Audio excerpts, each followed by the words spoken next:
కూడి వచ్చిన అందరికీ యేసుక్రీస్తు పేట వందనాలు తెలియజేస్తున్నాను. ఈరోజు మనం నేర్చుకోబోయే పాఠం పేరు bachelor of Bible theology second semester పాఠం బైబిల్ను దొంగిలించిన సైన్స్ ప్రపంచం. బైబిల్ను దొంగిలించిన సైన్స్ ప్రపంచం. ఈరోజు మన కళ్ళ ముందు ఉన్న బైబిల్ 66 పుస్తకాలు కలిగి ఉంది. అయితే ఈ 66 పుస్తకాలు కలిగిన ఈ బైబిల్ను ఈరోజు సమాజంలో ఉన్నవారు ఏమనుకుంటున్నారంటే అది ఒక మత గ్రంథము, ఒక వర్గానికి చెందినది, క్రైస్తవులకు మాత్రమే చెందినది అని చెప్పేసి అనుకుంటున్నారు తప్ప బైబిల్ యొక్క గొప్పతనం వారు అర్థం చేసుకోలేకపోతున్నారు. బైబిల్ ఎంత గొప్పది, బైబిల్ యొక్క విశిష్టత ఏంటి అన్న దాని గురించి వాళ్ళు గ్రహించలేకపోతున్నారు. ఇలా గ్రహించలేకపోవడానికి గల కారణం కూడా ఒకటి ఉంది. ఏంటి అని అంటే అపవాది అనేది ఏం చేసింది అని అంటే మహాజ్ఞాన గ్రంథమైన బైబిల్ను ఈరోజు సమాజానికి అర్థం కాకుండా, ఆ గొప్పతనాన్ని తెలియకుండా ఏం చేసింది అని అంటే వారి యొక్క మనోనేత్రాలకు గుడ్డితనం అనేది కలిగించింది. అంటే బైబిల్ ఎంత గొప్పదో వాళ్ళకి కనిపించకుండా ఏం చేసిందంటే గుడ్డితనాన్ని కలిగజేసింది. మనకి ఏదైనా ఒక వ్యక్తి ఏం చేస్తున్నారో కనిపించాలంటే మధ్యలో అడ్డం అనేది ఏది ఉండకూడదు. ఎవరైనా అడ్డుగా వచ్చేసారనుకోండి, అడ్డుకి ఏం కనిపించట్లేదు అని చెప్పేసి అంటాం. అలాగే బైబిల్ ఎంత గొప్పదో ఈరోజు సమాజానికి తెలియనివ్వకుండా అపవాది ఏం చేసిందని అంటే ఒక గుడ్డితనం అనేది కలిగజేసింది. ఈరోజు మనం బైబిల్ ఎంతో గొప్పది అని చెప్పామనుకోండి, వాళ్ళు ఏమంటారంటే ఆ బైబిల్ అండి మీకు సంబంధించింది, క్రైస్తవులకు సంబంధించింది, అదొక మత గ్రంథము, మత సంబంధమైన గ్రంథము అని చెప్పేసి అంటారు. అంటే వాళ్ళు అలా అంటున్నారంటే కారణం ఏంటి అంటే ఇదిగో అలాంటి భ్రమలో ఈరోజు అందరినీ కూడా అపవాది ముంచేసింది. అయితే ఈరోజు మనుషులు ఏమనుకుంటున్నారంటే ఈ మనుషులంతా కూడా దేనిపైన ఆధారపడుతున్నారు అంటే ఇదిగో శాస్త్రం పైన. అసలు శాస్త్రం అనేది లేకపోతే మనిషి యొక్క మనుగడ అంటే జీవనం అనేది లేదు అన్నంతగా దిగజారిపోయారు. అంటే సైన్స్ యొక్క ప్రభావం మనిషి పైన ఖచ్చితంగా పడుతుంది. ఇంకా వాళ్ళు ఏమనుకున్నారంటే అసలు సైన్సే లేకపోతే ఈ శాస్త్రవేత్తలు వీళ్ళంతా లేకుండా ఈ సైన్స్ అనేది కనిపెట్టకుండా ఉంటే మనం ఏమైపోతామో అన్న స్థితిలోనికి వెళ్ళిపోతున్నారు. వాస్తవానికి ఈ సైన్స్ పుట్టింది ఎక్కడి నుంచి అంటే బైబిల్ నుంచే పుట్టింది. ఈ సైన్స్ అనేది బైబిల్ నుంచే పుట్టింది. అసలు బైబిలే లేకపోతే మనిషి ఏమైపోతాడో అని మాత్రం ఆలోచించడం లేదు. అయితే ఈరోజు ఈ పాఠం ద్వారా మనం ఏం తెలుసుకుంటామంటే ఇదిగో మన చేతిలో ఉన్న 66 పుస్తకాలు కలిగిన బైబిల్ ఎంత గొప్పది. దేవుడు మనందరి కోసం రాయించి ఇచ్చిన ఈ మహాజ్ఞాన గ్రంథం ఎంత గొప్పదో తెలియజేసే పాఠమే ఈ పాఠం. బైబిల్ ముందు ఎలాంటి వారైనా సరే మోకరిల్లాలి, ఎలాంటి వారైనా సరే బైబిల్ దగ్గర మోకరించి మోకాళ్ళు వేయాలి. బైబిల్ గొప్పది అని మీరు తెలుసుకొని ఒప్పుకోవాల్సిందే ఈ పాఠం. అయితే ఈరోజు టెక్నాలజీ పెరగడానికి ఏమనుకుంటున్నారంటే మనుషులంతా కారణం ఏంటి అంటే శాస్త్రవేత్తలు అనుకుంటున్నారు. ఈ శాస్త్రవేత్తలు పరిశోధన చేసేటప్పుడు దేన్నైనా ఎలా చేస్తారంటే దేన్నైనా చూసి పరీక్ష చేసి నమ్ముతారనమాట. అయితే అలా చేసే ముందు కూడా వారికి నిర్ధారణ లేకుండా దేన్ని నమ్మరు. అంటే కన్ఫర్మ్ అవ్వకుండా దేన్ని కూడా నమ్మరు.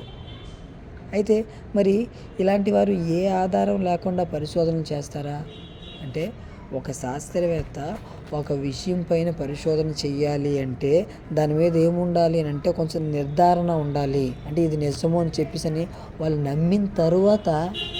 నమ్మిన తర్వాత పరిశోధనలోకి వెళ్తారనమాట. అయితే ఇలా నమ్మే వీరందరికీ కూడా ఆధారం ఏంటి అని అంటే ఈ శాస్త్రవేత్తలందరికీ కూడా ఆధారం బైబిల్. వీరంతా కూడా బైబిల్ విద్యార్థులు అని చెప్పేసి చెప్పక తప్పదు. ఎలా చెప్పక తప్పదు అంటే వీరంతా కూడా బైబిల్ని కాపీ కొట్టారు. ఎలా కాపీ కొట్టారో మనం పాఠం చివరిలోనికి వెళ్ళేసరికి మనకు అర్థమవుతుంది. అయితే వీరు ఏం చేశారంటే బైబిల్ నుంచి బైబిల్ చదివి ఎన్నో విషయాలు తెలుసుకొని బైబిల్ యొక్క పేరును ఈ విషయం బైబిల్ చెప్పింది అని బైబిల్ పేరును బయటికి చెప్పకుండా వాళ్ళు ఏమైపోయారంటే బైబిల్ సైలెంట్ చేశారు. సో అక్కడ ఏమైంది అంటే ఇప్పుడు ఫర్ ఎగ్జాంపుల్ నేనున్నాను. ఇప్పుడు నేను ఒక కొత్త విషయాన్ని కనిపెట్టాను అనుకోండి. బైబిల్ నుంచి ఒక కొత్త విషయాన్ని కనిపెట్టాను.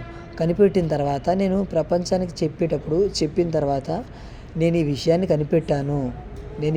కనిపెట్టాను. కానీ నేను ఎక్కడి నుంచి కనిపెట్టాను అని అంటే ఇది నా గొప్పతనం కాదు, బైబిల్ నుంచి చూసి నేను కనిపెట్టానని చెప్పాను అనుకోండి. అప్పుడు ఏమంటారు అందరూను?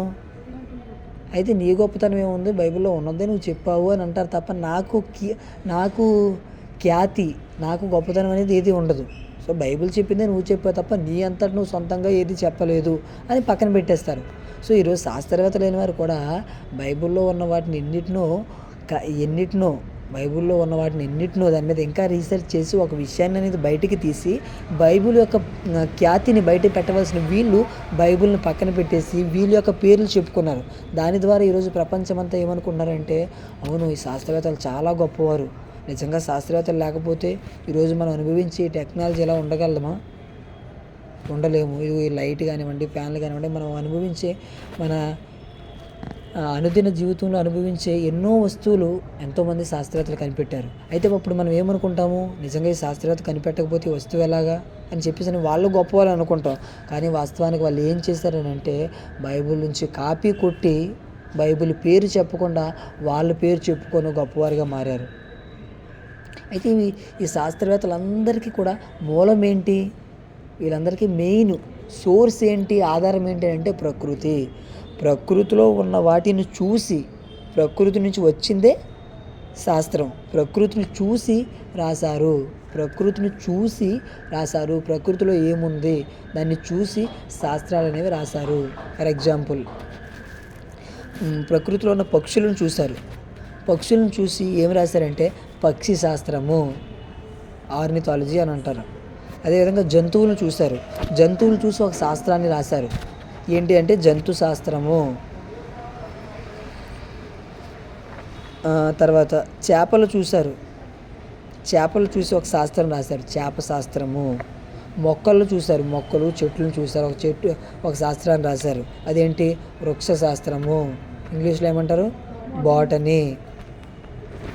అదేవిధంగా అంతరిక్షాన్ని చూశారు. దాన్ని చూసి ఏం రాశారు అంటే అంతరిక్ష శాస్త్రము లేదా ఖగోళ శాస్త్రము. తర్వాత మనిషి శరీరం, అసలు మన శరీరంలో ఏ అవయవాలు ఉన్నాయి, అవి ఎలా పనిచేస్తాయి, దాని యొక్క పనితీరు ఏంటి, ఇవన్నీ చూసి ఒక శాస్త్రాన్ని రాశారు. అది మానవ శరీర ధర్మశాస్త్రము, ఎనాటమీ అని అంటారు. అంటే ప్రకృతిలో ఉన్న వాటిని చూసి వీరు శాస్త్రాలు రాశారు. ప్రకృతిలో ఉన్న వాటిని చూసి శాస్త్రాలు అనేవి రాశారు. ప్రకృతిలో ఉన్న వాటిని చూసి కనిపెట్టి శాస్త్రాలు అనేవి రాశారు. రాసి మేమేవి కనిపెట్టామని చెప్తున్నారు. ఇప్పుడు ఒక పరీక్ష రాసేటప్పుడు ముందు కూర్చున్న వాళ్ళ పేపర్లో చూసి రాసామనుకోండి, వాళ్ళు ఏమంటారు? వాళ్ళు ఏం చేస్తారు? డెబార్ అంటారు. వాళ్ళ ఎగ్జామ్ అక్కడితో ఆపేసి వాళ్ళ పేపర్ మొత్తం అంతా కొట్టేసి కాపీడ్ అని చెప్పేసి రాసి పంపించేస్తారు. అంటే ఏదైనా చూసి రాస్తే మనం ఏమంటాం? నువ్వు చూసి రాసావు, నీ గొప్పతనం ఏముంది, పక్కన వాళ్ళ దాంట్లో చూసి రాసావు అని చెప్తాం. సో ఈరోజు శాస్త్రవేత్తలు కూడా వాళ్ళు ఎలా కనిపెట్టారు అని అంటే ఏది కూడా వాళ్ళ సొంతంగా కాదు, ప్రకృతిలో ఏదైతే ఉందో ఆ ఉన్నదాన్ని చూసి రాశారు. ప్రకృతిలో ఉన్నదాన్ని చూసి దాన్ని పరిశీలించి రాశారు. అలాగే దానికంటే ముందు వాళ్ళకి ఇన్స్పిరేషన్ ఏంటి అంటే బైబుల్ చదివి ఇది చూసి రాశారు. అయితే ఈరోజు క్రైస్తవులుగా మనం ఏం చేయాలంటే ఈరోజు లోకంలో ఎవరు గొప్పవారు అనుకుంటున్నారు అని అంటే మనం చెప్పుకున్నాం, శాస్త్రవేత్తలు గొప్పవారు, ఈ శాస్త్రం గొప్పది, వారే మేధావులు అని అనుకుంటున్నారు. లోకంలో ఉన్నవారు ఎవరిని అడిగిన ఏమంటారంటే శాస్త్రవేత్తలు చాలా గొప్పవారండి. మొన్న మనకి రీసెంట్గా చంద్రయాన్ 3 ప్రయోగం జరిగిన తర్వాత ఐఎమ్ ప్రౌడ్ టు ఇండియన్, గర్వపడుతున్నాం, దేశం గర్వపడే గొప్పది కనిపెట్టారు అని శాస్త్రవేత్తలను అభినందించిన వారు ఉన్నారు. అంటే ఏంటి? శాస్త్రవేత్త ఏదైనా ఒకటి చెప్పగానే వాళ్ళు ఎంతో గౌరవించి చాలా గొప్పవారు అనుకుంటున్నారు. కానీ శాస్త్రవేత్తల కంటే గొప్ప స్థాయిలో దేవుడు ఎవరిని పెట్టారంటే మనల్ని పెట్టారు. అందుకని ఒక మంచి మాటను చెబుతూ అపోస్తులైన పౌలు గారు, మనం చెప్పే వాక్యం ఎలాంటిది అని అంటే మనం ఎవరికి చెప్తాము అని అంటే 1 కొరింథీ పత్రిక 2వ అధ్యాయము 6వ వచనం. 1 కొరింథీ పత్రిక 2వ అధ్యాయం 6వ వచనం. పరిపూర్ణులైన వారి మధ్య జ్ఞానము బోధించుచున్నాము, అది ఈ లోక జ్ఞానం కాదు, నిరర్ధకులై పోవుచున్న ఈ లోకాధికారుల జ్ఞానమును కాదు కానీ. అంటే ఈరోజు పరిపూర్ణులు అంటే మాకంతా తెలుసు, మేము గొప్పవారము, స్కాలర్స్ అని ఎవరైతే అనుకుంటున్నారో వారి మధ్యట, పరిపూర్ణులైన వారి మధ్య జ్ఞానము బోధించుచున్నాము అంటే మనం ఈరోజు క్రైస్తవుడిగా మనం బోధించే ఈ జ్ఞానం ఎలాంటిది అంటే శాస్త్రవేత్తనైనా మోకాలు ఏం చేసి చెప్పే వారి అంతకు మించిన జ్ఞానం దేవుడు బైబిల్ ఎందుకు రాయించారనమాట. అంటే ఎంతో గొప్ప స్థాయిలో మనల్ని పెట్టారో, ఎంతో గొప్ప జ్ఞానాన్ని మనకి దేవుడు అనుగ్రహించారో మనం ఈ మాట ద్వారా గ్రహించాలి. అంటే బైబిల్ నేర్చుకుంటున్న విద్యార్థుల దగ్గర, దేవుని జ్ఞానాన్ని నేర్చుకుంటున్న విద్యార్థుల దగ్గర శాస్త్రవేత్త, లోకంలో పరిపూర్ణులు, గొప్పవారు, మేధావులు అని ఎవరైతే పెద్దపీట వేసి ఉన్నత స్థానంలో కూర్చోబెట్టారో వాళ్ళ మధ్యలో కూర్చోబెట్టి ఒక టీచర్గా క్రైస్తవులుగా మనం కూర్చో పాఠాలు చెప్పాలి. అంత గొప్ప స్థాయిలో దేవుడు మనల్ని పెట్టడం జరిగింది. అదేవిధంగా వాళ్ళకంటే మించిన జ్ఞానాన్ని బైబిల్లో దేవుడు వ్రాయించడం జరిగింది. అయితే ఈ శాస్త్రవేత్తలు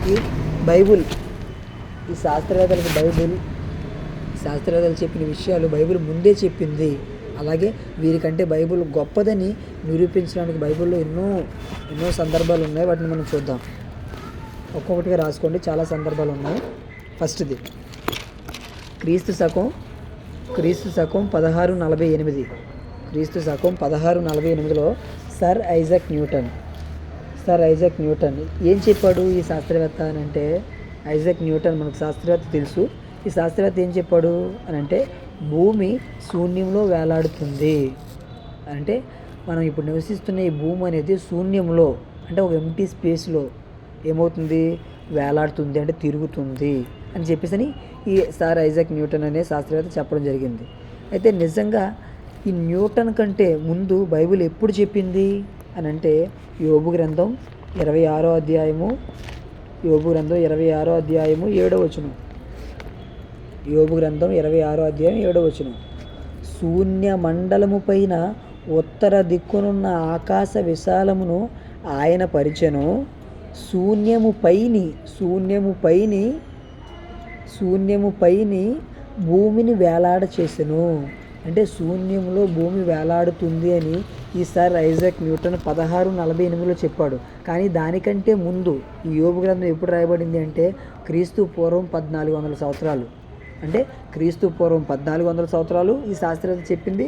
క్రీస్తు శకం 16, అవి 16, ఇది 14, అంటే 3048 సంవత్సరాలు. అంటే రౌండ్ ఆఫ్ వేసుకుంటే 3000 సంవత్సరాలు. ఈ శాస్త్రవేత్త కంటే ముందు బైబుల్ 3000 సంవత్సరాల క్రితమే భూమి శూన్యంలో వేలాడుతుంది అని దేవుడు వ్రాయించడం జరిగింది. అంటే ఈ శాస్త్రవేత్త చదువుకున్నాడు అంటే ఇక బైబిల్ నుంచే కాపీ కొట్టాడు. అదేవిధంగా ఈ శాస్త్రవేత్త ఏం చెప్పాడు అంటే భూమి శూన్యంలో వేలాడుతుంది అని చెప్పాడు. కానీ ఇక్కడ మనకి ఇంకొక విషయం కూడా తెలుస్తుంది. ఏంటి, శూన్య మండలం పైన ఉత్తర దిక్కునున్న ఆకాశ విశాలమును ఆయన పరిచెను. అంటే దేవుడు చేశాడు. శూన్యము పైన భూమి వేలాడి చేశాను. ఈ శాస్త్రవేత్త చెప్పింది భూమి శూన్యంలో వేలాడుతుందని మాత్రమే చెప్పాడు. కానీ బైబిల్ ఇంకా డెప్త్లోకి వెళ్ళి ఏం చెప్పిందంటే ఆ శూన్యంలో వేలాడుతుంది కదా, దాన్ని వేలాడి చేస్తున్నది ఎవరు అంటే ఎవరో కాదు, దేవుడు. అంటే శాస్త్రవేత్తల కంటే ఎంత గొప్ప విషయాలు శాస్త్రవేత్తలు చెప్పిన దానికంటే ఇంకా అడ్వాన్స్గా బైబిల్ ఎంత గొప్పగా చెప్పిందో చూడండి. ఇది ఫస్ట్ విషయం. రెండవది ఏంటి అంటే క్రీస్తు శకం 1543లో నికోలస్ కోపర్నికస్ అనే ఈ శాస్త్రవేత్త ఏం చెప్పారు అని అంటే భూమి కదులుతుంది. 1543లో నికోలస్ కోపర్నికస్ అనే శాస్త్రవేత్త ఏం చెప్పారు అని అంటే భూమి అనేది కదులుతుంది, అందువల్లే కాలాలు అంటే వేసవికాలం, చలికాలం, వర్షాకాలం ఇవన్నీ కూడా ఏర్పడుతున్నాయి అని చెప్పడం జరిగింది. అయితే మరి దీని గురించి బైబిల్ ఎప్పుడు చెప్పింది అని అంటే యోబు గ్రంథం 9వ అధ్యాయము 6వ వచనం. యోబు గ్రంథం 9వ అధ్యాయము 6వ వచనం. భూమిని దాని స్థలములో నుండి కదిలించువాడు ఆయనే. భూమిని దాని స్థలములో నుండి కదిలించేవాడు ఆయనే. ఈ శాస్త్రవేత్త ఏం చెప్పాడు అని అంటే భూమి కదులుతుంది అని మాత్రమే చెప్పాడు. కానీ ఇక్కడ భూమి కదులుతుందా అని అంటే కదులుతుంది, అలాగే దాన్ని కదిలించేవాడు ఒకరున్నారు. ఎవరు? దేవుడు. అంటే ఈ శాస్త్రవేత్తల కంటే ఇక్కడ కూడా అడ్వాన్స్గా, అంటే వారికి తెలియని ఇంకా లోతుల్లోకి వెళ్ళి దేవుడు రాయించడం అనేది జరిగింది. అదేవిధంగా మరొక మాట, కీర్తన గ్రంథం 74వ అధ్యాయము 17వ వచనం. కీర్తన గ్రంథం 74వ అధ్యాయం 17వ వచనం. భూమికి సరిహద్దులను నియమించినవాడు నీవే. భూమికి సరిహద్దులను నియమించినవాడు నీవే అంటే భూమికి కూడా సరిహద్దులు అంటే బోర్డర్స్ ఉన్నాయి. మన ఇంటికి చుట్టూరు ఎలా అయితే ప్రహారీ కట్టుకుంటామో అలాగే భూమికి కూడా ఏమున్నాయంటే బోర్డర్స్ అనేవి ఉన్నాయి. వేసవి కాలమును చలికాలమును నీవే కలుగజేసేటివి అంటే ఈ వేసవికాలాన్ని చలికాలాన్ని ఈ కాలాలన్నింటినీ కూడా కలుగజేసింది ఎవరో కాదు, దేవుడే అని చెప్పడం జరిగింది. ఈ కీర్తన గ్రంథం ఎప్పుడు రాయబడింది? అక్కడ యోబు గ్రంథం కూడా ఎప్పుడు? క్రీస్తు పూర్వం 1400. అది 1400, ఇది 1500. అంటే ఎన్ని సంవత్సరాలు? అంటే 2900 సంవత్సరాలు. ఈ శాస్త్రవేత్త చెప్పకముందే 2900 సంవత్సరాల క్రితమే బైబిల్ చెప్పింది ఏమని? భూమి కదులుతుంది అని. అలాగే మూడో విషయం ఏంటంటే క్రీస్తు శకం 1610. క్రీస్తు శకం 1610లో గెలీలియో గెలీలీ అనే శాస్త్రవేత్త ఏం చేశాడంటే టెలిస్కోప్ను కనుక్కున్నాడు. ఈ టెలిస్కోప్ను కనుక్కొని ఆ టెలిస్కోప్ ఆధారంగా ఆ టెలిస్కోప్ను బేస్ చేసుకొని దాని ద్వారా ఏం చెప్పాడు అని అంటే ఒక విషయాన్ని కనిపెట్టాడు. ఏంటి అని అంటే చంద్రుడికి స్వయం ప్రకాశ శక్తి లేదు. అంటే చంద్రుడు స్వయంగా ప్రకాశించలేడు. ఎవరి మీద ఆధారపడతాడు అని అంటే సూర్యుడి మీద ఆధారపడుతుంటాడు. సూర్యుని యొక్క వెలుగు ద్వారా ఆ వెలుగు మీద ఆధారపడి చంద్రుడు ప్రకాశిస్తాడే తప్ప చంద్రుడు స్వయంగా ప్రకాశించడు అనే విషయాన్ని క్రీస్తు శకం 1610లో గెలీలియో అనే శాస్త్రవేత్త చెప్పడం జరిగింది. అయితే ఈ విషయాన్ని బైబిల్ ఎప్పుడు చెప్పింది అని అంటే యోబు గ్రంథం 25వ అధ్యాయము 5వ వచనం. యోబు గ్రంథం 25వ అధ్యాయము 5వ వచనం. ఆయన దృష్టికి చంద్రుడు కాంతి గలవాడు కాడు, నక్షత్రములు పవిత్రమైనవి కావు అని అంటే ఆయన దృష్టికి చంద్రుడు కాంతి గలవాడు కాడు అని అంటే చంద్రుడు స్వయంగా ప్రకాశించలేడు, వేరొకరి మీద ఆధారపడతాడు. కాబట్టి దేవుడు ఏమని రాయించారంటే ఆయన దృష్టికి చంద్రుడు కాంతి గలవాడు కాడు అని వ్రాయించడం జరిగింది. అదేవిధంగా దీనికి సంబంధించిన మరొక మంచి మాటను మనం బైబిల్ నందు చూడగలిగితే యెషయా గ్రంథము 13వ అధ్యాయము 10వ వచనం. యెషయా గ్రంథము 13వ అధ్యాయము 10వ వచనం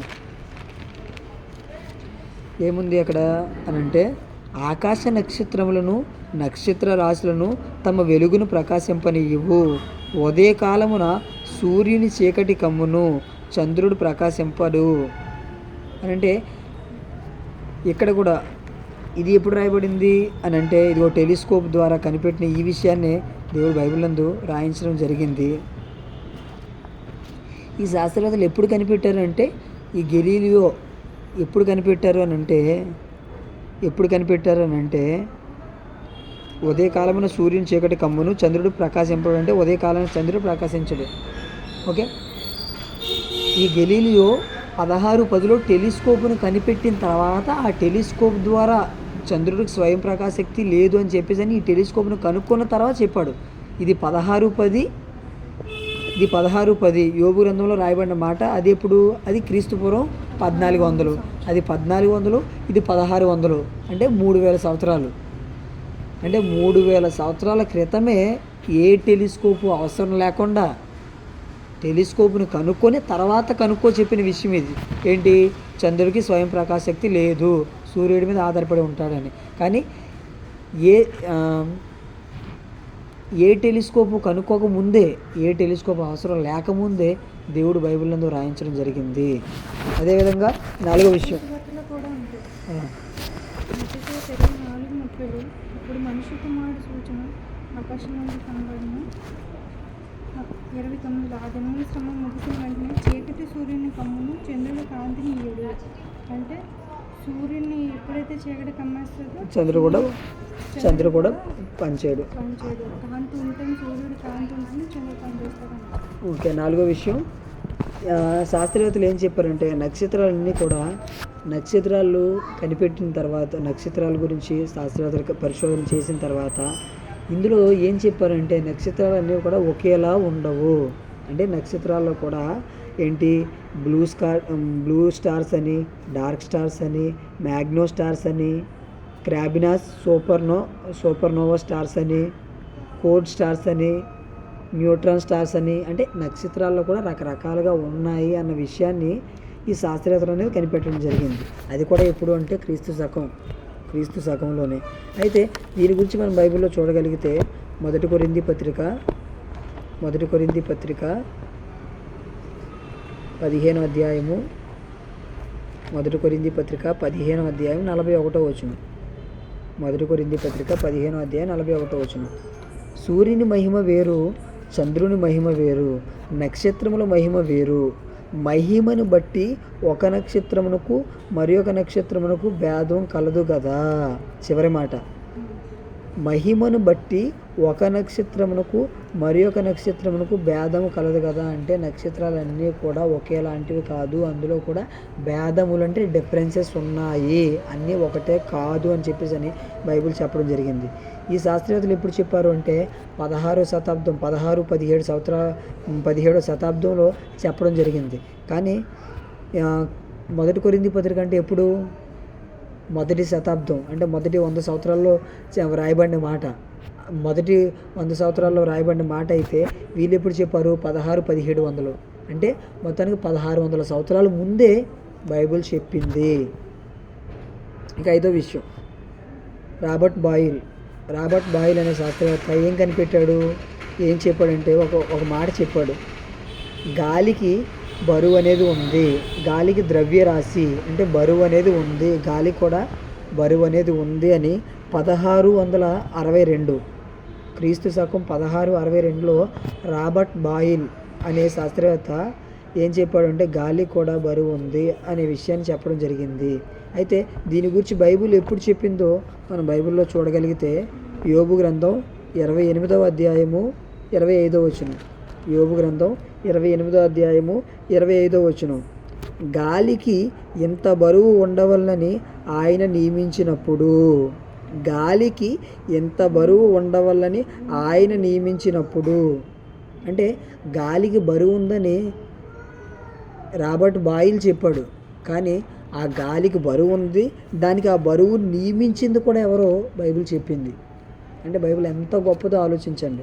ఈ రాబర్ట్ బాయిల్ 1662లో చెప్పాడు, కానీ బైబిల్లో ఎప్పుడు రాయబడింది, యోబు గ్రంథంలో రాయబడింది. యోబు గ్రంథం అంటే క్రీస్తు పూర్వం 1400, ఇది 1400, అది 1600, అంటే 3000 సంవత్సరాల క్రితమే. ఈ శాస్త్రవేత్త చెప్పక ముందే 3000 సంవత్సరాల క్రితమే బైబిల్ చెప్పింది. తర్వాత ఆరో విషయం, ఫెర్డినాండ్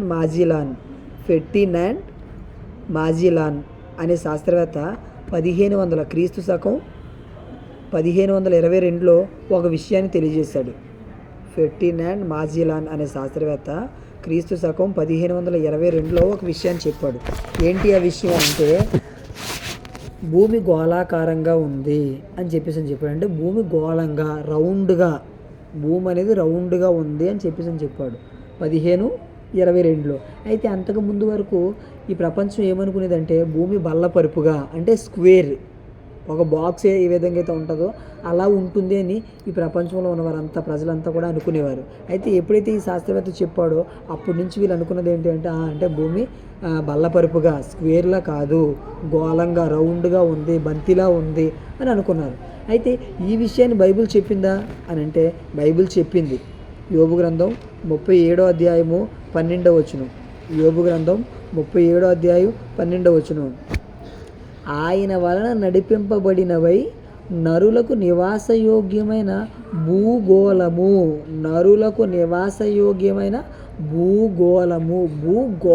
అంటే భూమి రౌండ్గా ఉంది, గోళంగా ఉంది. గోళం అంటే రౌండ్ అనమాట, రౌండ్గా ఉంది, బంతి ఆకారంలో ఉంది అని దేవుడు ఎప్పుడో రాయించడం జరిగింది. ఇది కూడా యోబు గ్రంథం అంటే క్రీస్తు పూర్వం 1400, ఇది 1400, ఇది 1500, అంటే 2900 సంవత్సరాల క్రితమే బైబిల్ చెప్పింది. తర్వాత 7వ విషయం, క్రీస్తు శకం 1910, క్రీస్తు శకం 1910లో యుగోస్లేవియాకు చెందిన మిలుటిన్ చూడండి, క్రీస్తు శకం 1910లో యుగోస్లేవియాకు చెందిన మిలిటిన్ అనే ఒక శాస్త్రవేత్త, అదేవిధంగా క్రీస్తు శకం 1990లో మరొక శాస్త్రవేత్త ఎవరంటే జాక్వెస్ లస్కర్ అమెరికా, అంటే యుగోస్లేవియాకు చెందిన మిలిటిన్ అనే ఒక శాస్త్రవేత్త, అమెరికాకు చెందిన జాక్వెస్ లస్కర్ అని ఈ శాస్త్రవేత్త, వీళ్ళిద్దరూ కూడా ఒక విషయాన్ని చెప్పారనమాట. ఏంటి ఆ విషయము అని అంటే, భూ వాతావరణంలో చంద్రుని వలన ఋతువులు ఏర్పడుతున్నాయి అని. అంటే ఋతువులు మనకి ఏవైతే ఉన్నాయో ఈ ఋతువులు ఏర్పడడానికి కారణం ఏంటి అని అంటే చంద్రుడు అనే విషయాన్ని వీరిద్దరు శాస్త్రవేత్తలు చెప్పడం జరిగింది. ఇతను 1910లో, అతను 1990లో. అయితే దీని గురించి బైబిల్ చెప్పిందా అని అంటే, బైబిల్ చెప్పింది. కీర్తనల గ్రంథం 104వ అధ్యాయము 19వ వచనం. కీర్తనల గ్రంథం 104వ అధ్యాయము 19వ వచనం. ఋతువులను తెలుపుటకై ఆయన చంద్రుని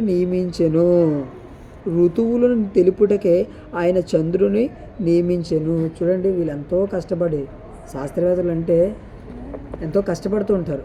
రాత్రి అనక పగలనక కుటుంబాన్ని విడిచిపెట్టి, ఆకలి ఇవన్నీ కూడా పక్కన పెట్టి గడ్డాలు పెంచేసి ఏం చేస్తారంటే ఎంతో కష్టపడుతూ పరిశోధన చేస్తారు. అయితే వీళ్ళు ఎంత కష్టపడి చెప్పిన విషయాన్ని వీరికంటే ముందు బైబిల్ ఎప్పుడో చెప్పింది. ఎక్కడ రాయబడింది? కీర్తన గ్రంథంలో రాయబడింది. కీర్తన గ్రంథము అంటే ఎప్పుడు అని అంటే క్రీస్తు శకం 800, అంటే అది ఒక క్రీస్తు పూర్వం 800 అనమాట. కీర్తన గ్రంథం 800లో రాయబడింది. అదొక 800 వీళ్ళు కనిపెట్టింది 1900, అంటే 1900, 800, 2700 సంవత్సరాల క్రితమే ఈ శాస్త్రవేత్తలు అనేవారు కనిపెట్టక ముందే బైబిల్ చెప్పింది. నెక్స్ట్ 8వ విషయం, క్రీస్తు శకం 1978, అంటే మనకు కొంచెం బాగా తెలిసిన దగ్గరలో. క్రీస్తు శకం 1978లో భూగర్భ శాస్త్రవేత్తలు అనగా భూమి లోపలికి వెళ్ళి ఏమున్నాయి ఇవన్నీ వీటన్నిటి గురించి పరిశోధన చేసేవారు, జియాలజిస్ట్ అంటారు. భూ లోపల ఏవైతే ఉన్నాయో దానికోసం పరిశోధించేవారు. అయితే వీరు ఏం చెప్పారు అని అంటే, భూమి లోపలికి వెళ్ళే కొద్దీ భూమి లోపల అనేది వేడి ఉంటుంది అని చెప్పారు. విపరీతమైన ఉష్ణోగ్రత అనేది ఉంటుంది, భూమి లోపలికి వెళ్ళే కొద్దీ విపరీతమైన ఉష్ణోగ్రత ఉంటుంది అని చెప్పారు. అయితే ఇదే విషయాన్ని మనం బైబిల్ని అడిగితే, బైబిల్ దగ్గర తీసుకొని వస్తే యోబు గ్రంథం 28వ అధ్యాయము 5వ వచనం. భూమి నుండి ఆహారం పుట్టును, దాని లోపలి భాగము అగ్నిమయమైనట్లుండును. అంటే భూమి నుంచి ఆహారం పుడుతుందట, దాని లోపలి భాగం అగ్ని, అంటే భూమి లోపలికి వెళ్ళే కొద్దీ అగ్ని ఉంటుంది అని బైబిల్ ఎప్పుడో చెప్పింది. ఇది కూడా యోబు గ్రంథం అంటే క్రీస్తు పూర్వం 1400, ఇది 1400, ఇది 1978, అంటే 2000 వేసుకుంటారు రౌండ్ అప్. ఇది 2000, అది 1400, అంటే 3400 సంవత్సరాల క్రితమే బైబిల్ చెప్పింది. ఇక 9వ విషయం, క్రీస్తు శకం 1990లో హబుల్ టెలిస్కోప్ను కనుక్కున్న తర్వాత వీరు ఏం చెప్పారు అని అంటే, నక్షత్రాలపైన విశ్వం అంచుల్లో నీళ్లు అనే ఉన్నాయి. దానికి వీళ్ళు ఒక పేరు పెట్టారు శాస్త్రవేత్తలు. ఏంటి? ఆకాశగంగా అని పేరు పెట్టారు. ఆ నీళ్లను భూమి మీదకి రప్పించాలి ఎన్నో ప్రయత్నాలు కూడా చేస్తున్నారు శాస్త్రవేత్తలు. అయితే దీని గురించి బైబిల్ చెప్పిందా అంటే, నక్షత్రాలపైన విశ్వం అంచుల్లో నీళ్లు ఉన్నాయనంటే ఆదికాండము 1వ అధ్యాయము 6-7 వచనాలు. ఆదికాండము 1వ అధ్యాయము 6-7 వచనాలు. మరియు దేవుడు జలముల మధ్య ఒక విశాలమును కలిగి ఆ జలములను ఈ జలమును వేరుపరచనని వేరుపరచును గాకని పలికెను. దేవుడు ఆ విశాలం చేసి విశాల క్రింద జలములను విశాల మీది జలములను వేరుపరచగా ఆ ప్రకారం ఆయను అని అంటే అర్థం కావడానికి ఒకసారి ఇలా చూడండి. ఇలా వాటర్ ఉందనుకోండి, ఇలా వాటర్ ఉన్న దాన్ని దేవుడు ఏం చేశారట, ఈ మధ్యలో గ్యాప్ అనేది చేసిన తర్వాత ఏమైందంటే ఇలా పైన కొంచెం వాటర్, ఇలా కింద కొంచెం వాటర్ అనేది ఉండిపోయింది. సో ఇప్పుడు పైన వాటర్ ఉందా, పైన వాటర్ ఉంది, కింద వాటర్ ఉంది. సో ఇప్పుడు శాస్త్రవేత్తలు కనిపెట్టింది ఏంటి, ఈ మధ్యలో ఉన్న శూన్యం అంటే ఏంటి, భూమి. సో ఇప్పుడు ఈ శాస్త్రవేత్తలు కనిపెట్టింది అంటే ఇదిగో విశ్వం అంచున ఈ పైన నీళ్లు ఉన్నాయి, దాన్నే ఆకాశగంగా అని అంటున్నారు.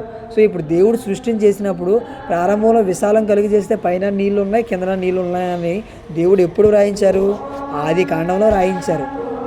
వీళ్ళు ఎప్పుడు కనిపెట్టారు, 1990. అంటే బైబిల్ ఎప్పుడు చెప్పింది, ఆది కాండం ఎప్పుడు రాయబడింది అంటే క్రీస్తుపూర్వం 1600, 1500. అదొక 1500, 1600 అనుకుంటే ఇప్పుడు ఇదో 2000 అంటే 3500, 3600 సంవత్సరాల క్రితమే దేవుడు సృష్టిని చేసిన తర్వాత వ్రాయించిన మొదటి కాండంలోనే దేవుడు మనకు చెప్పడం అనేది జరిగింది. అదేవిధంగా దీని గురించి మరొక మంచి మాటలు చూడగలిగితే కీర్తన గ్రంథం 148వ అధ్యాయం 4వ వచనం. కీర్తన గ్రంథం 148వ అధ్యాయము 4వ వచనం. పరమాకాశములారా, ఆకాశ పైనున్న జలములారా ఆయనను స్తుతించుడి. పరమాకాశములారా, ఆకాశము పైనున్న జలములారా అంటే ఆకాశం పైన జలములు అంటే నీరు ఉన్నాయని చెప్పేసి అని దేవుడు ఎప్పుడో వ్రాయించడం జరిగింది. ఓకే, అయితే ఈ నీరు వీళ్ళు ఏమనుకుంటారంటే ఆ పైన ఏంటి ఆకాశగంగా అని పేరు పెట్టి పైన వాటర్ ఉంది కదా, దాన్ని కిందకి రప్పించాలని ప్రయత్నాలు చేస్తున్నారు. కానీ మనిషి అనుకుంటే చేయగలరా అంటే మనిషి అనుకుంటే ఏది కూడా చేయలేడు. కానీ మరి దేవుడు ఎప్పుడైనా రప్పించారా, ఆ పైన ఉన్న ఆ నీరుని ఎప్పుడైనా రప్పించారంటే సందర్భం చెప్పేస్తున్నాను చూడండి. ఆదికాండం 7:11. ఆదికాండం 7:11. సో అక్కడ మనకు తెలిసే సందర్భం ఏంటి, ఈ భూమి మీద ఉన్నారంతా చెడిపోయిన తర్వాత దేవుడు ఏమనుకుంటారంటే వీళ్ళందరినీ కూడా నాశనం చేసేయాలని చెప్పేసి నిర్ణయానికి వచ్చిన తర్వాత దేవుడు ఏం చేశారంటే జలప్రలయంతో పాటు ఇంకా ఆకాశపు తూములను విప్పుతారు. అంటే ఆ పైన ఏవైతే తూములు ఉన్నాయో ఆ వాల్స్ అవన్నీ కూడా విప్పడం జరుగుతుంది అనమాట. అవన్నీ విప్పినప్పుడు ఆ ఆకాశపు తూములన్నీ విప్పిన తర్వాత మొత్తం భూమి మీద ఉన్న మనిషి అనేవారు మనిషి ఇంకవన్నీ కూడా చనిపోవడం అనేది జరిగింది. సో అంటే మనుషులు అనుకుంటే రప్పించగలరా అంటే రప్పించలేరు, కానీ దేవుడు అనుకుంటే రప్పించగలరు. అది రప్పించిన సందర్భం కూడా మనకి బైబిల్లో రాయబడింది. అది నోవా గారు జలప్రలయం సందర్భంలో. ఓకే, నెక్స్ట్ పెట్రోల్ గురించి. పెట్రోల్ కనుక్కున్నారు కదా, ఈ పెట్రోల్ గురించి కూడా బైబిల్లో రాయబడిందా అంటే దీని గురించి కూడా రాయబడింది. ద్వితీయోపదేశ కాండం 33వ అధ్యాయము 19వ వచనం. ద్వితీయోపదేశ కాండము 33వ అధ్యాయము 19వ వచనం. వారు జనములను కొండకు పిలిచిరి, అక్కడ నీతి బలులు నర్పింతురు. వారు సముద్రముల సమృద్ధిని చూడండి, లాస్ట్ మాట, ఇసుకలో దాచబడిన రహస్య ద్రవ్యములను పీల్చుదురు. ఇసుకలో దాచబడిన రహస్య ద్రవ్యములు అని చెప్పేసి అంటున్నారు. అయితే మరొక మాటను చూద్దాం. ఇసుకలో దాచబడిన రహస్య ద్రవ్యములు కదా, దాని గురించి మరొక మాట. అదే ద్వితీయోపదేశ కాండం 32వ అధ్యాయము 13వ వచనం. 32:13. యెహోవా మాత్రమే వారిని నడిపించెను. 32:13. భూమి యొక్క ఉన్నత స్థలముల మీద వారిని ఎక్కించెను, పొలముల పంట వారిని తినిపించెను, కొండ బండ నుండి తేనెను, చెకుముకి రాతి బండ నుండి నూనెను అతనికి జుర్రించెను. చెకుముకి రాతి బండ నుండి నూనె వస్తుందట. చెకుముకి అంటే ఏంటి అని అంటే ఈ పెట్రోలియంని ఎలా వచ్చింది దీనికి పేరు అంటే, పెట్రో అంటే ఏంటి అని అంటే రాయి. పెట్రోలియం కదా, పెట్రో అనగా రాయి. ఓలియం అంటే నూనె, అంటే రాతి నుంచి వచ్చిన నూనె, రాతి నుంచి తీయబడిన నూనె. అందుకే చూడండి, రాతి బండ నుండి నూనెను అని అంటున్నాడు. రాతి నుంచి వచ్చింది ఏంటి, రాతి నుంచి తీయబడింది పెట్రోలియం అంటే రాతి నుండి తీయబడిన నూనె. అంటే దీనికోసం కూడా బైబిల్ చెప్పింది. ఎప్పుడు ద్వితీయోపదేశ కాండంలో చెప్పబడింది. ద్వితీయోపదేశ కాండం అంటే మోసే గారు రాసేది అదంతా కూడా 1500 క్రీస్తు శకం 1500, 1600. వీరు చెప్పింది ఇప్పుడు, వీరు కనిపెట్టింది ఇప్పుడు అంటే ఇది కూడా సుమారు 3000 సంవత్సరాల పైనే బైబిల్ చెప్పడం జరిగింది. ఓకే, ఇక్కడతో 10 విషయాలు అయిపోయి, ఇంకొక 4 విషయాలు ఉన్నాయి, చూసుకొని ముగించుకోవచ్చు.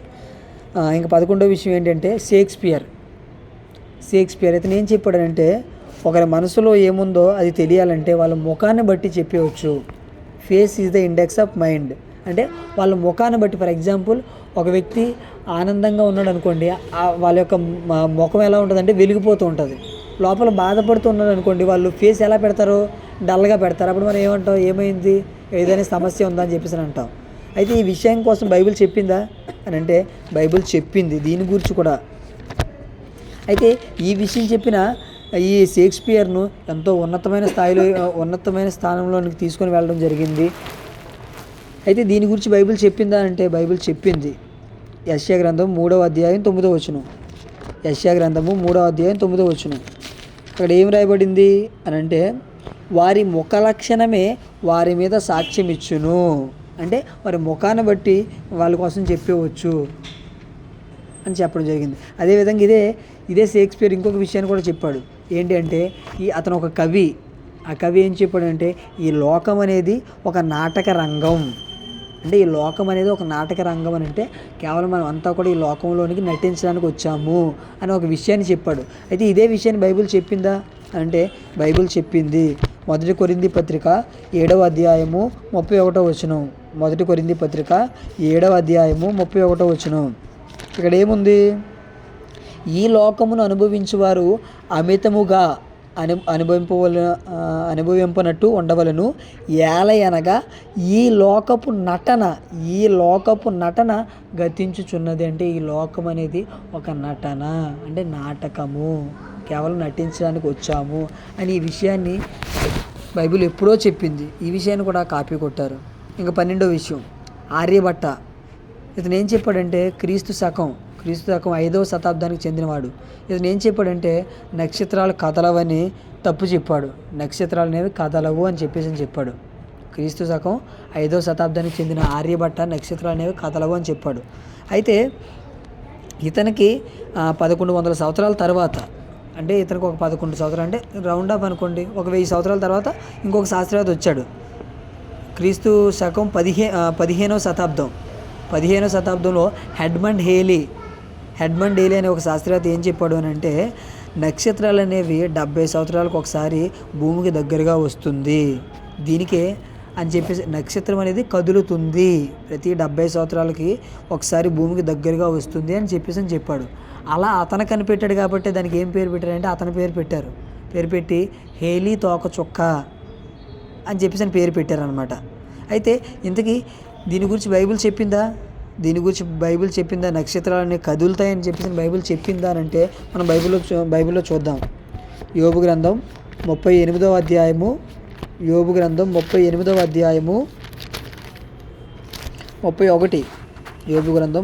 అధ్యాయం 31, 32. కృతిక నక్షత్రమును నీవు బంధింపగలవా, మృగశీర్షకు కట్లను నీవు ఇప్పగలవా, వాటి కాలములలో నక్షత్ర రాశులను వచ్చినట్లు చేయగలవా, సప్తర్షి నక్షత్రములను వాటి ఉపనక్షత్రములు నీవు నడిపింపగలవా. అంటే ఇవి నడిపించగలవా, నువ్వు నడిపించగలవా అంటే నడిపించేవారు ఉన్నారు, నడిపిస్తున్నారు, కదులుతాయి అని అర్థం అనమాట. అంటే ఈ శాస్త్రవేత్త చెప్పకముందే, ఎడ్మండ్ హేలీ చెప్పకముందే 15వ శతాబ్దం, అంటే 1500లో చెప్పాడు. ఈ 1500లో చెప్పకముందే యోబు గ్రంథంలో రాయబడింది. యోబు గ్రంథం అంటే అదొక 1400, ఇది ఒక 1500, 2900 సంవత్సరాల క్రితమే బైబిల్ చెప్పింది.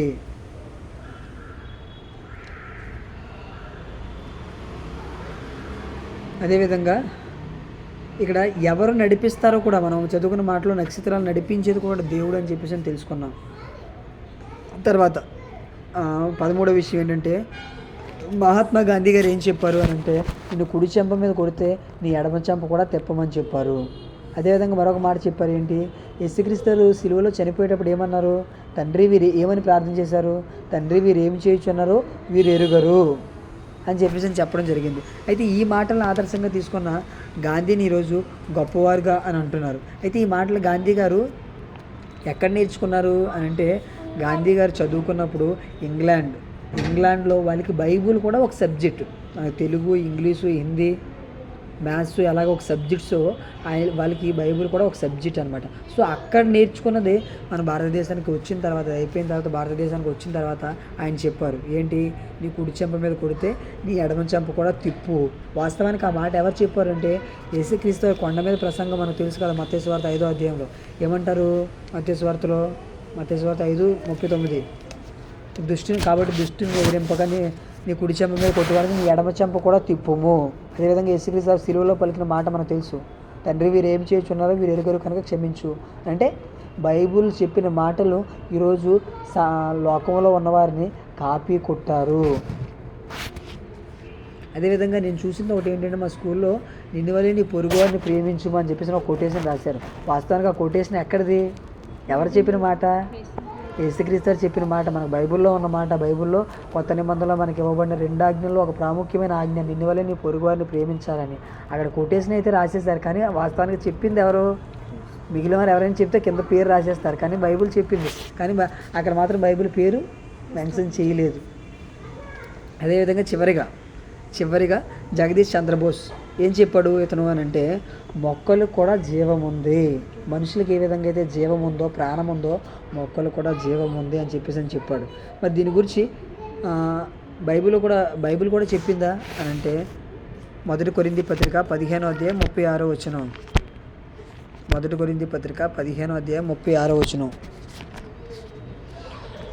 ఓ అవివేకి, నీవు విత్తినది చచ్చితేనే కానీ బ్రతికింపబడదు కదా. ఓ అవివేకి, నీవు విత్తినది చచ్చితేనే కానీ బ్రతికింపబడదు కదా. అంటే చచ్చిన తర్వాత ఒక విత్తనం అనేది మరలా బ్రతుకుతుంది, అంటే మరొక బ్రతుకు ఉంది. అదేవిధంగా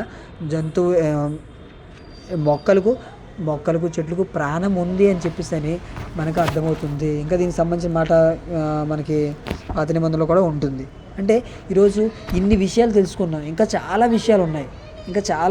వీళ్ళంతా కూడా ఏం చేశారనంటే, బైబిల్లో ఉన్న విషయాలు ఎన్నిటినో కనిపెట్టి బైబిల్ పేరును, దేవుని యొక్క పేరును, దేవుని యొక్క ప్రస్తావనను పక్కన పెట్టి వాళ్ళ యొక్క కీర్తి కొరకు వాళ్ళు ఏం చేశారంటే, ఇదిగో బైబిల్ పేరు చెప్పకుండా వాళ్ళ పేరు చెప్పుకొని ఈరోజు సమాజంలో గొప్పవారిగా ఉన్నారు. వాస్తవానికి వీళ్ళంతా కూడా ఎక్కడ దొంగిలించారంటే, వీరంతా కూడా బైబిల్లో ఉన్న వాటిని చదివి దాని మీద ఇంకా పరిశోధన చేసి చెప్పి దేవుని పేరు, బైబిల్ పేరు బయటికి రానివ్వకుండా వీళ్ళంతా కూడా కాపీ చేశారు. సో అందుకే బైబిల్ దొంగిలించిన సైన్స్ ప్రపంచం అంటే ఈ శాస్త్రవేత్తలంతా కూడా వీళ్ళందరికీ కూడా స్ఫూర్తి, వీళ్ళందరికీ కూడా మార్గదర్శి ఏంటి అని అంటే బైబిల్. నిజంగా ఈరోజు మనం ఎంత గొప్ప బైబిల్ కలిగి ఉన్నామంటే ఎంత గర్వపడాలో ఆలోచించండి. ఇప్పుడు లోకంలో ఉన్నవారు ఒక శాస్త్రవేత్తే గొప్పవాడు అనుకుంటే, ఇప్పుడు బైబిల్ తెలిసిన మనము శాస్త్రవేత్తను కూర్చోబెట్టి క్లాస్ చెప్తున్నాం అనుకోండి, మనం ఎంత గొప్పవాళ్ళు ఆలోచించండి. ఒక టీచర్కి ఎవరైనా ఒక లోకంలో ఏదో బాగా చదువుకుని ఒక టీచర్ని కూర్చో పాఠం చెప్తానని మనకు పాఠం చెప్పాం అనుకోండి, ఇదేంట్రా బాబు వాళ్ళు ఎంతో PG PhD చేసిన వాళ్ళు వీళ్ళు పాఠం చెప్తారంటే వీళ్ళు ఎంత గొప్పవారు అని అనుకుంటాం కదా. అలాంటిది ఈరోజు గొప్పవారు అనుకుంటే నీకు ఈ శాస్త్రవేత్తలకి మనము వారి మధ్య మనం పాఠం చెప్పే అంత జ్ఞానాన్ని దేవుడు రాయించారంటే నిజంగా బైబిల్ ఎంత గొప్పది, దేవుడు ఎంత గొప్పవారు. నిజంగా మనం ఇన్ని పరిశోధనలు చేయాల్సిన అవసరం లేదు. తన పిల్లలుగా ప్రతి ఒక్కటి కూడా దేవుడు రాయించడం జరిగింది. చివరిగా ఒకరి కోసం చూసుకుందామండి. అది ఏంటి అంటే థామస్ ఆల్వా ఎడిసన్. ఈ థామస్ ఆల్వా ఎడిసన్ ఏం చేశారు అని అంటే బల్బు కనిపెట్టారు. ఈ బల్బుని కనిపెట్టిన తర్వాత అతను ఒక మంచి విషయాన్ని చెప్పాడు అనమాట. అతను ఒక క్రిస్టియను. అతను చెప్పిన ఒక మంచి మాట ఏంటి అని అంటే చూడండి,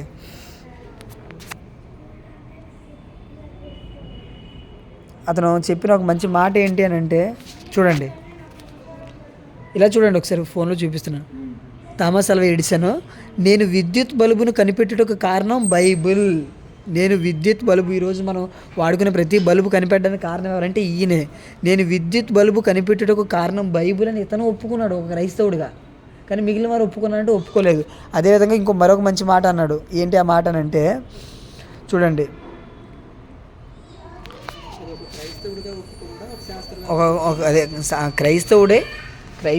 క్రిస్టియన్ శాస్త్రవేత్త ఒప్పుకున్నాడా? ఆ క్రైస్తవులో ఉన్నవారు కూడా మిగిలిన వారు ఎవరు ఒప్పుకోలేదు. చూడండి ఇంకొక మంచి మాట చెప్పాడు.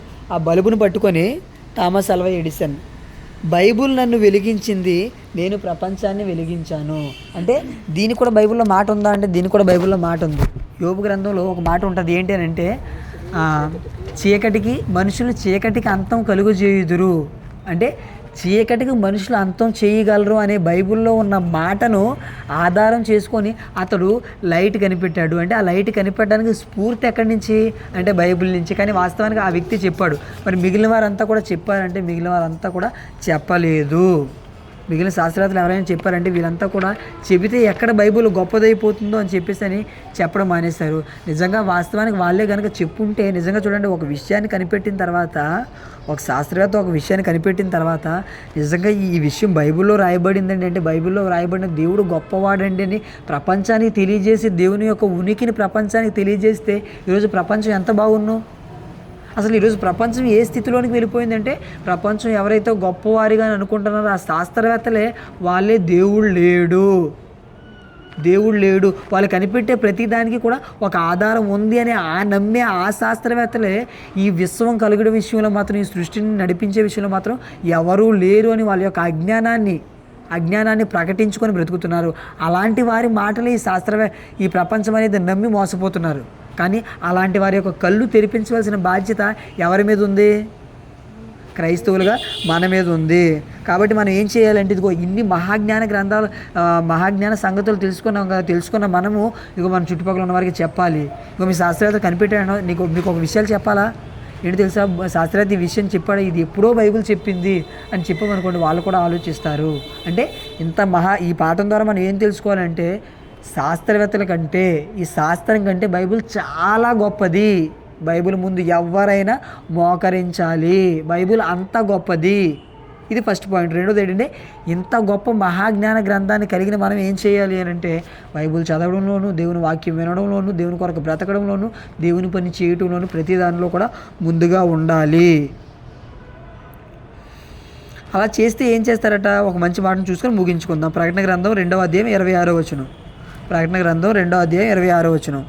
నేను నా తండ్రి వలన అధికారం పొందినట్టు జయించుచు అంతము వరకు నా క్రియలు జాగ్రత్తగా చేయువానికి జనుల మీద అధికారం ఇచ్చేదను. అంటే యేసుక్రీస్తు వారు ఏ విధంగా అయితే జయించారో మనం కూడా ఆయన మాటల ద్వారా ఈ ప్రపంచాన్ని జయించి ఆయన యొక్క క్రియలు చేస్తే, ఆయన చెప్పిన పనులు మనం చేస్తే మనకు కూడా అధికారం ఇస్తానని చెప్పడం జరిగింది. దేవుని జ్ఞానాన్ని నేర్చుకొని మనం ఎవ్వరం కూడా ఎవరి దగ్గర ఓడిపోము. ఈరోజు ప్రపంచంలో ఎంత గొప్పవారు మన దగ్గరికి వచ్చినా వాళ్ళు మన ముందే మన దగ్గరే ఉంటారు. అంటే మనకంటే తక్కువ స్థాయిలోనే ఉంటారు తప్ప మనల్ని మించిపోరు. ఎంతో గొప్పది. కాబట్టి ఈ పాఠాన్ని తెలుసుకొని మనం ఏం చేయాలి అంటే బైబిల్ యొక్క గొప్పతనాన్ని తెలుసుకొని మనము దేవుని కొరకు బ్రతకాలి, దేవుని పనిలో ఉండాలి. బైబిల్ యొక్క ఈ కీర్తిని, ఈ ఖ్యాతిని బయటికి చెప్పవలసిన బాధ్యత మనపై ఉంది. ఓకే, కళ్ళు మూసుకొని ప్రార్థన చేసుకొని ముగించుకోవచ్చు.